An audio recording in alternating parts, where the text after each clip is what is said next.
Assalamu alaikum and welcome to In Conversation with me, FEMIDA Kasim. This week, joining me via Zoom are two guests. Both are partners at Weber Wenzel Law Firm. Welcome, Safiyya Patel. Thank you, FEMIDA. Thank you for having me on your show. It's a pleasure, and welcome to you, Adam Ismail. Assalamu alaikum, FEMIDA, and to all your viewers, and thank you for having us. Wa alaikum salam. It's only a pleasure. Safiyya, you were named by Chambers Global 2020 to 2021 as a ranked lawyer. Please share with our viewers more about yourself. Sure, FEMIDA, I'll try my best. I'm not the best at talking about myself, but I've been an attorney now for approximately 22 years. I've been a partner or director for approximately 17 of those years. 10 of those years has been at Weber Wenzel, where I practice as a corporate lawyer, essentially focusing on mergers and acquisitions or helping clients out on general corporate transactional work or everyday day-to-day commercial legal work or legal developments. I also, like Adam, have a focus on Black economic empowerment. And so a lot of my work does pertain to regulatory work in that field. ICT, telecoms work is also an area of expertise on my side. And Adam, you have had significant experience in assisting multinationals investing in South Africa and Sub-Saharan Africa. Please share with us more about yourself and your accomplishments. Thank you very much. So I've been a lawyer for about 21 years now. I also specialize in corporate law, like Safiyya. And I've been very blessed to work with Safiyya for more than 15 years now through various jobs. And mergers and acquisitions is one of my biggest passions, but I do specialize in many other sub-areas like Black economic empowerment, employee incentive schemes, real estate and property developments, as well as I also have a passion for helping small business reach their true heights. Safiyya, from your experience, what trends did you notice with businesses prior to the pandemic? Yeah, FEMIDA, let me say that generally speaking, businesses have been going through generally a difficult time, and that was prior to the pandemic. There were challenges that were being faced by businesses in South Africa, obviously heightened by the pandemic. And some of those challenges did pertain to, for example, our power crisis, definitely impacted many of the businesses we work with, in particular in the mining sector. I think that another big challenge was, in fact, it just coincided with the lockdown. At that time was the country's downgrade from a credit rating perspective. And that obviously had an impact on particularly the larger businesses that we deal with. A current issue that I think was an issue before the pandemic, and obviously again heightened by the pandemic, was just general unemployment and the impact as well on the spending power of consumers, particularly I think at that point felt by small business.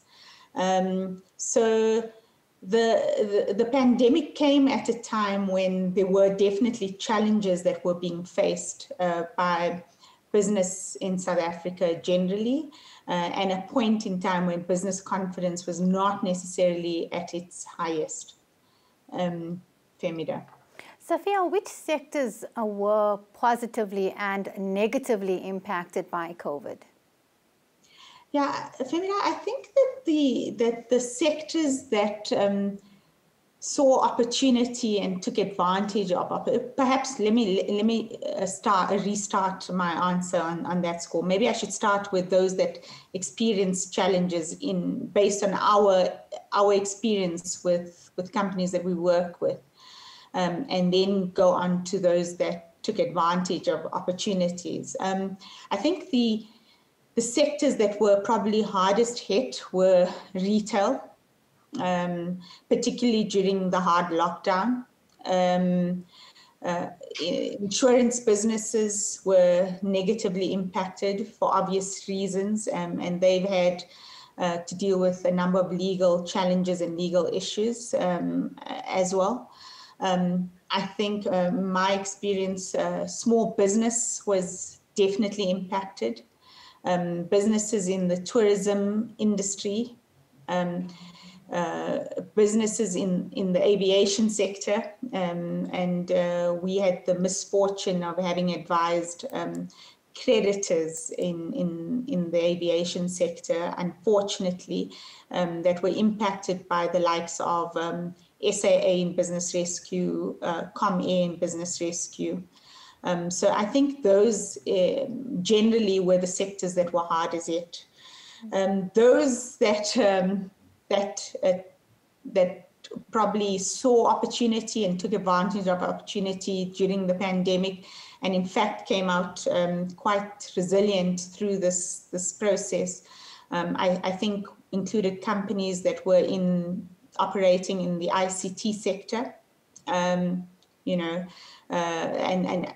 we know why. We, as an example, as a law firm, have been operating almost remotely, almost completely remotely since lockdown. So we needed to use and get used to using platforms like Zoom. We obviously had to rely more on data. So businesses like Rain, as an example, which is an up-and-coming business, has certainly done better during this period of time. Obviously, our mobile operators have certainly seen the benefit of people working more remotely, although the use of voice has decreased for our mobile operators. Healthcare is certainly a sector that was seemingly positively impacted by the pandemic, although if you had examined some of the results of some of the listed healthcare groups like Netcare and so forth, revenue was lower during the pandemic, although one would have thought that it's counterintuitive. But having said that, they were negatively impacted, but there were opportunities for them during the pandemic.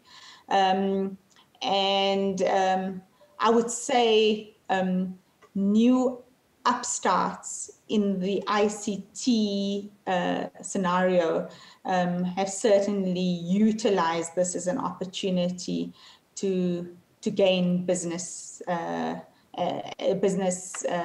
in this environment. Did you notice any trends in terms of South African founded organizations in terms of they producing products increasing in terms of the public sector? Adam, I don't mean to pass this on, FEMIDA, but there's nothing that particularly comes to mind, not at the scale of like Zoom, which is obviously international, or Microsoft, and the advantage that Microsoft, as an example, took of its platform in relation to Teams. So I would not necessarily at that same level. Adam? I think that's right. I can't think of the top of my head of anything, but what I have seen South African businesses doing, just given the situation in South Africa, is to look at other markets. And I think a lot of businesses have been able to limp along by trying to rely on exporting South African products, just given the state of the South African market. Okay, we're going to be back just after the short break.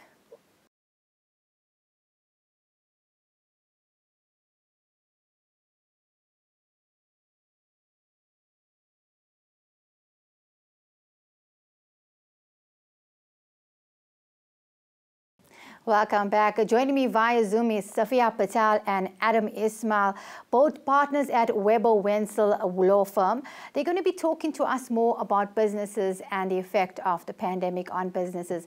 Adam, in terms of your work with multinationals investing in South Africa and sub-Saharan Africa, did you see a significant change when countries began the lockdown?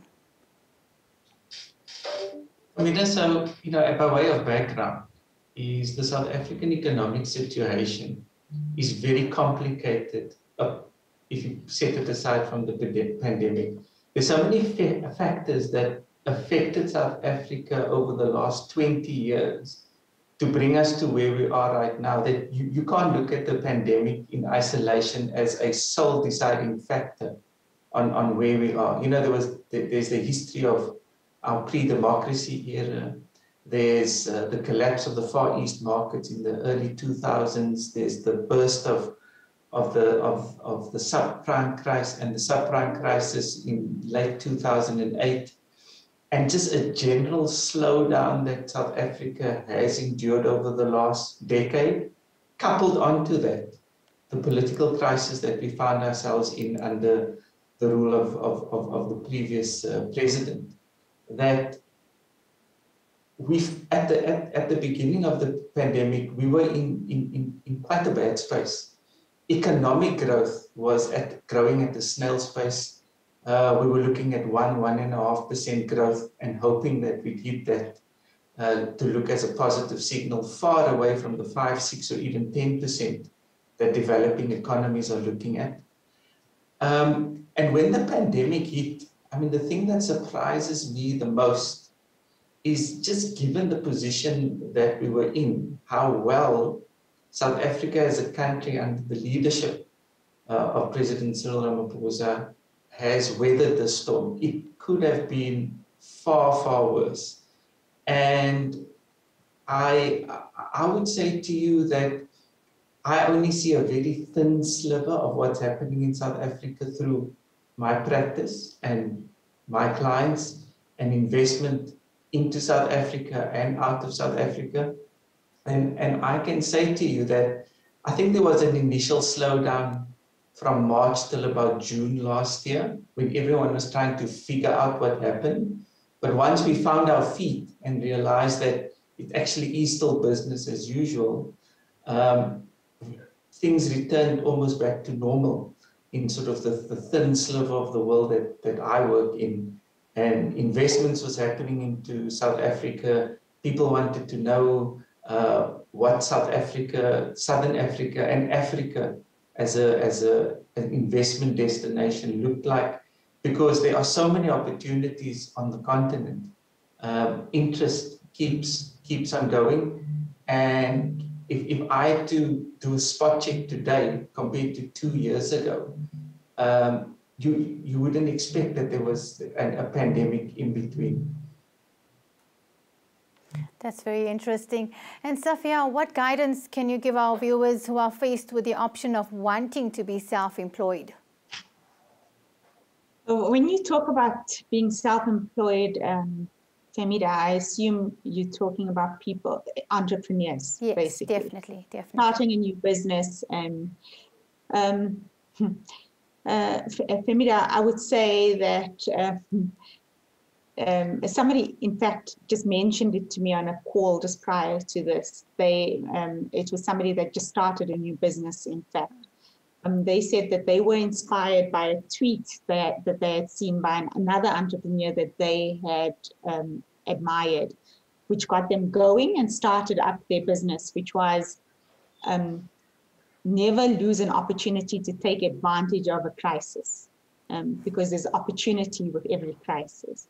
And they were, in fact, telling me how they used this last year, which was difficult for many, to actually take advantage, buckle down, and provide the best service to their clients possible. And what they've seen, and they're a small business, to shareholder-based business, is that they've increased the volume of work. They've had their best year ever. And this was through the pandemic. And they attribute that mainly to the service that they provided to their clients and what they thought was value-added service. So it's not just doing the work that the client expected, but bringing their whole self to the client and being committed to their client's business at that point in time. And I think that there's some interesting lessons from that, that look at taking advantage of an opportunity that's presented by the crisis, delivering your best service to the client, but looking at leveraging off the service that you provide to bring value, not just what the client expects, but more than what the client expects. I think it's lessons for us as professional service providers as well, as lawyers. Our clients are looking for us to reinvent ourselves and grow with them, and to help them through this challenge that they are experiencing themselves. And so I think there's a lot of orientation that has to take place in our mindsets about how we help clients, customers through this difficult time. Because no doubt, if we help them through this difficult time, and I mean this for all types of businesses actually, our customers, our clients will be remembering us post this difficult time. And I think that there's definitely lessons to be learned there. And how do you actually help your clients? You're talking about us as lawyers, generally speaking, or me personally? I mean, both, because it sounds amazing, the work that you're doing. I mean, and you know, Adam and I think this is probably why we've worked together so well for the last 15 years, probably have a similar approach to the way we work with our clients. We, you know, generally speaking, these are, we build relationships with our clients. We become friends in their business. If our mantra is, if they grow, we grow. So it's a partnership that we develop. And it's about helping them through the difficult times. We are supposed to be their trusted advisors. We're not supposed to be creating problems for them. We're supposed to be providing solutions for them. And in many instances, we become more than just lawyers, and I think Adam will attest to that. We become business advisors. And I think that's what's seen us through these many years of being in business as legal service providers, is the partnerships that we've created with our clients. And in many instances, it's been clients that we've watched grow from inception, and watch become successful over a period of time.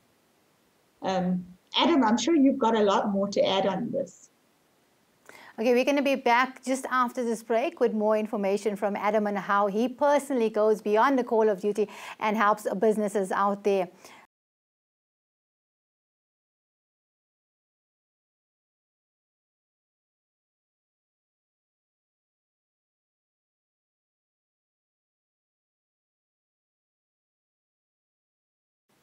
Welcome back. Joining us via Zoom is Adam, Ismail and Safiyya Patel.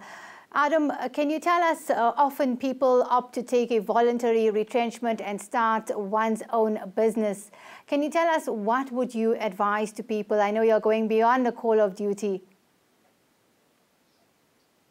It unfortunately is an option that a lot of people have to seriously think about, either in the context of being retrenched or businesses shutting down or downscaling. And, you know, it can be very daunting, but, you know, with the right amount of passion, and if you have the right idea, and if you do your research properly and have some sort of a business plan, it is definitely a viable option for a number of reasons. And I know many people who have done it very, very successfully and been able to provide for their families. You must remember, in an economy like ours, where we have such high unemployment rate, between 25 and 30% pre-pandemic and during the pandemic, government is unable to fix unemployment, nor is the private sector able or have the capacity to employ all those people. So the only way to get people to participate in the economy is by them to actually start small businesses. And the other thing about small businesses is small businesses on a large scale have the ability to kickstart the economy again. I always give the example of, if you throw one big rock in a pond, you make one big wave with lots of ripples. But what you can also do is, if you throw a whole lot of small stones into a pond at the right place at the right time, you can create as big a ripple or even a bigger ripple. And that's how I see the role of small business in South Africa. It is going to be the engine starter to get us to a higher economic growth. So it's not something you can just dive into and hope for the best. You've got to do your research. You've got to research the market you're looking to impact, and make sure that you have a client base that you can create revenue from. And also start slowly. Don't start too big. And try not to do it with too much debt. And try not to sign any suretyships or guarantees, because if your concept or your business does not work, you want to move on to another concept or another business, but you don't necessarily want that now to be the end of everything. So be careful what exposure you create for yourself under the difficult climate we find ourselves in. Some people are big risk takers and they take massive leaps and they succeed. And that's what we see, on social media and in the news. But what you don't see is the hundreds and even thousands of people who haven't made it. And you've got to do it smartly. So my advice is research, business plan, know your market, and try and do it without debt and in a low impact way. And what sort of advice can you give for our viewers, for the ones that are actually looking at possibly starting their own business? Which areas do you think they should actually look into? South Africa is such a diverse economy, and we've got so much to offer. A lot of businesses overseas actually come to us because we're such a good destination. Number one, it's a beautiful country. Number two, English is our first language. You can just see how the proliferation of call centers in South Africa, in particular in Cape Town, for all the big multinationals has sprung up, because we, from a time zone point of view, in the middle of the world, so we can service from east to west. Our people speak really good English. We've got a good regulated environment. We have a good banking system, and we've got good and resourceful people. So literally the sky's the limit. And people must do what they're passionate about, because if you do something that you're not passionate about, you're going to go nowhere slowly. So you choose what you want to do. Adam, amid all this excitement with starting businesses, recent developments show that there's new rules for businesses in South Africa. How will these rules affect business operations? Yeah. So look, we're in the stage of quite a number of legal developments in South Africa, and there's lots of laws. I mean, we've just looked back as a firm, and people can go to our website, webberwensel.com, to see a bit more about it. We've written an article about 21 legal developments for businesses to monitor in 2021. But there are four main themes that emerged for us. There are four themes that South Africa is moving to that businesses need to be aware of. The first one is the sense of responsibility for companies in the decisions they make. and holding the people in control of that company, which is normally the board of directors, liable for reckless decisions. Decisions that are made in pursuit of profit in a manner that doesn't take all factors into account. So we're seeing a rising resurgence of, despite companies being limited liability entities, i.e. you use a company because you don't want to be personally liable for your trading, to the law wanting to look through or pierce that veil and hold directors liable in certain instances. So that's the one aspect of it, which we can call the governance aspect. The second aspect is just general social responsibility of companies, just being responsible in what you do, protecting the environment, protecting jobs, and protecting all relevant stakeholders in your sphere. And we're seeing a lot of development around that as well in our law. It's not very mature yet, but it is definitely gaining traction. The third aspect is what we call digital transformation, which is not only because of lockdown, but just because of advances in technology. The bigger role that the digitization of the world is playing and the regulation around that. And particularly the protection of personal information of people. We're bombarded every day with unsolicited phone calls and emails and marketing and creating a legislative framework that protects our personal information. Linked to that is the proliferation of cybercrime. Criminals have now found that the platform of digitization is another way in which to further crime, hijacking businesses, holding people to ransom and the like. And we're going to see a lot more regulation and law enforcement and development of our law around that. And then I think the last aspect is the what we call economic inclusion, which is trying to include the broader South African population into the economy, because that is another way to stimulate our economies. The more people who are spending, who have money to spend in the economy, the more businesses are going to thrive. And economic inclusion, I think, is going to play a very important part going forward. We've seen it through things like employment equity. We see it through Black economic empowerment. We also see it through programs being run by the government as part of the stimulus package to make money available to Black businesses to not only get started, but to thrive as well. Yeah, I'd like you to just hold that thought. We're going to be back on that topic just after this break.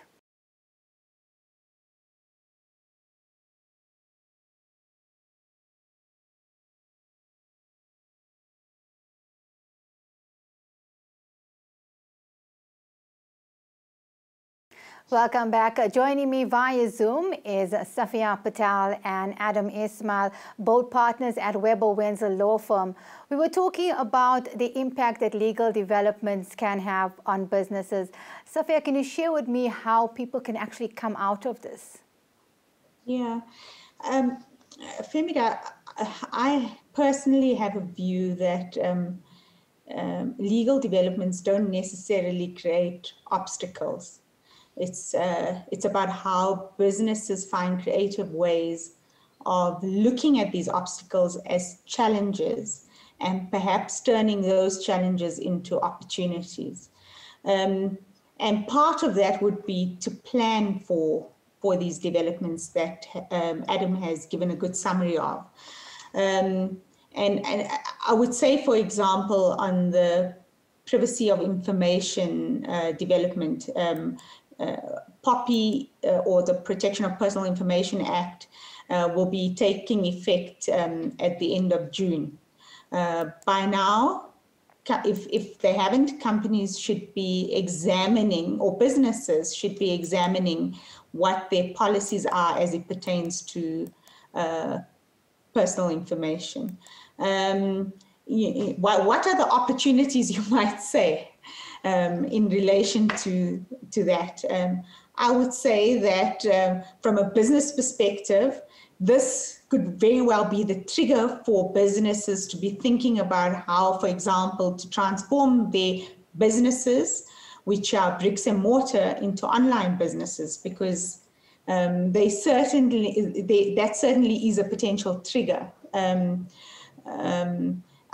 The other example is cybersecurity, cyber risk.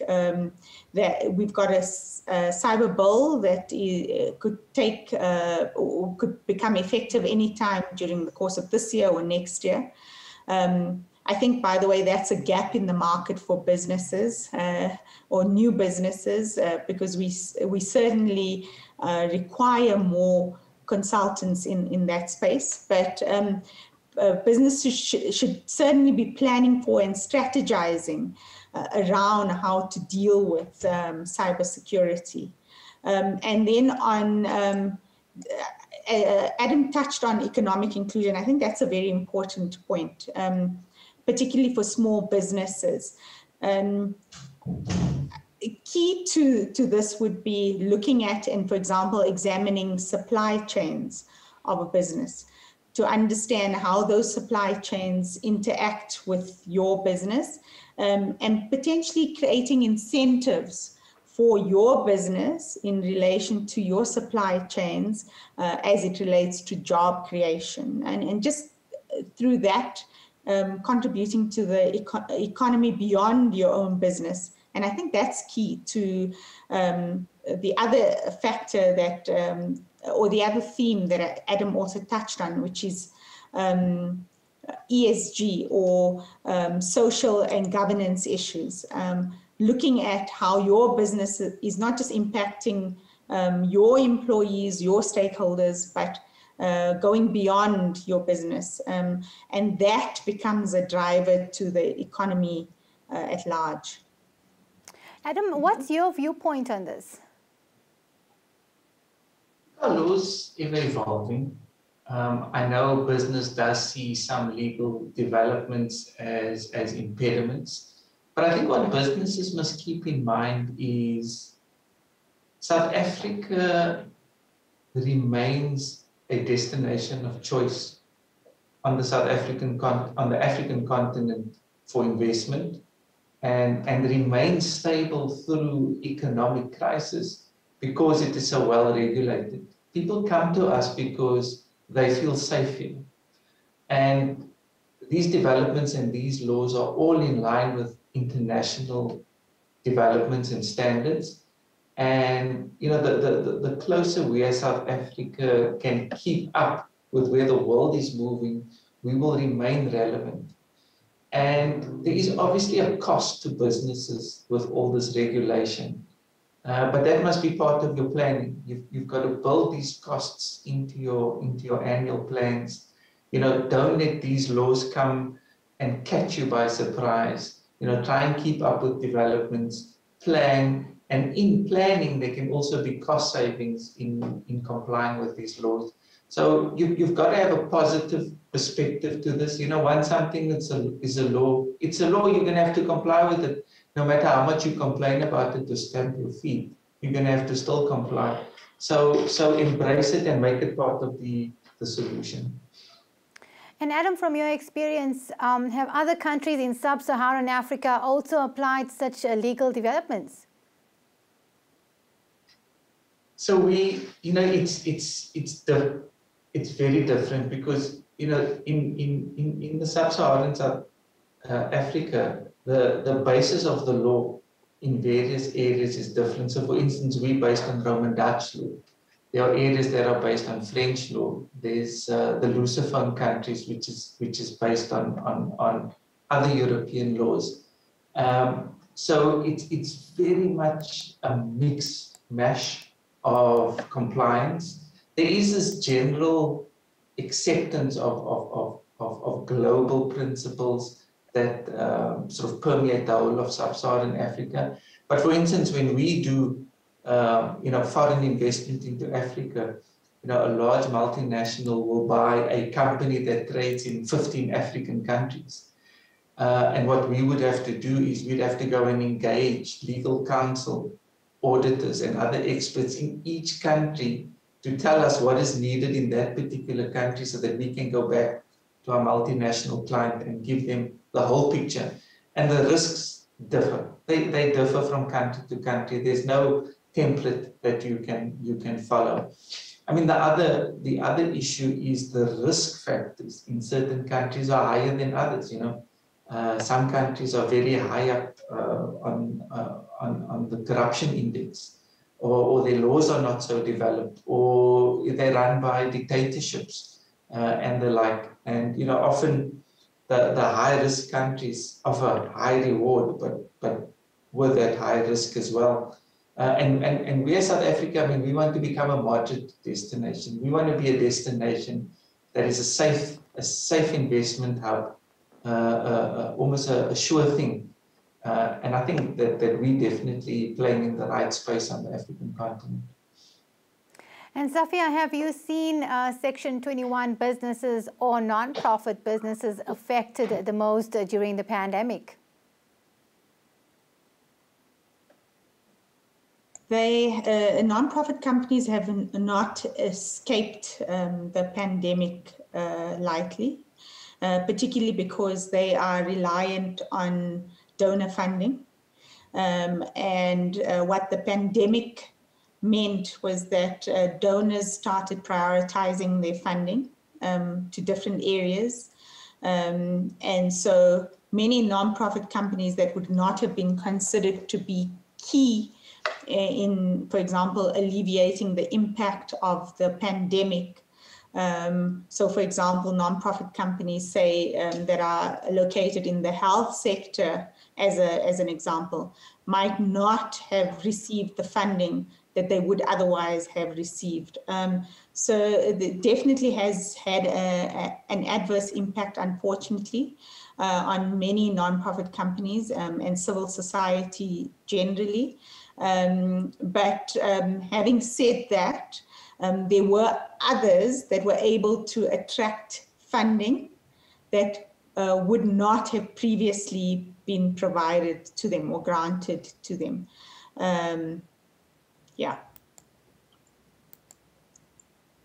Just to add to that question, have you noticed any sort of financial decline in state-owned entities? I think without a doubt. I mean, obviously SAA is a good example, although SAA was coming before the pandemic. And so obviously there are other state-owned enterprises that come to mind. But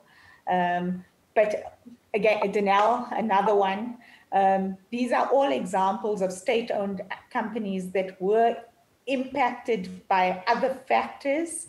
Corruption, of course, being key in most of these, that probably have been more negatively impacted as a result of the pandemic. I mean, government obviously is in a situation where, as a result of the pandemic, are now collecting less in potentially in tax revenue. So less to the fiscus means less assistance to state-owned enterprises. So they are not getting away lightly, unfortunately, through this. Okay, we've come to almost to the end of our conversation today, but what I'd like to ask before we actually conclude today's discussions, Safiyya, what are the foreseeable risks facing businesses in the current environment? Yeah, I'm sorry, I see that I've lost my camera, and that is, I think we've just been load shed. But that is probably one of the key risks facing businesses as we speak today, particularly small business. Our power crisis, I would say, would be top of the list in terms of risks.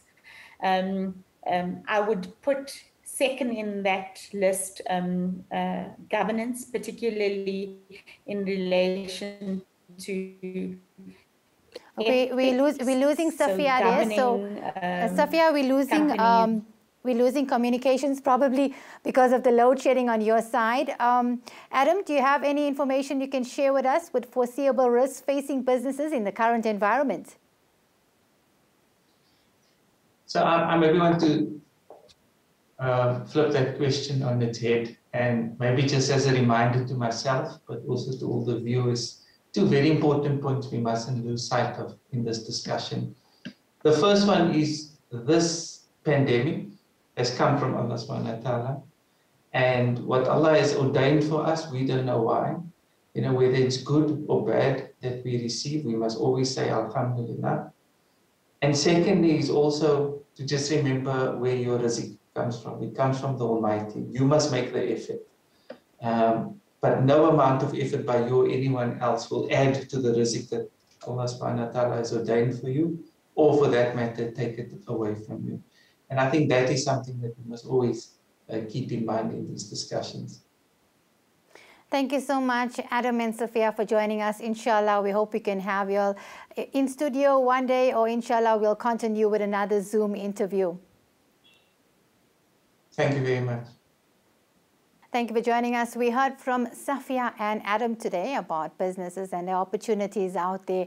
So amid the foreseeable risks that people are facing in their businesses in the current environment, we have to think of the possibilities out of the challenges. So inshallah, think out of the box, and all the best with your business decisions.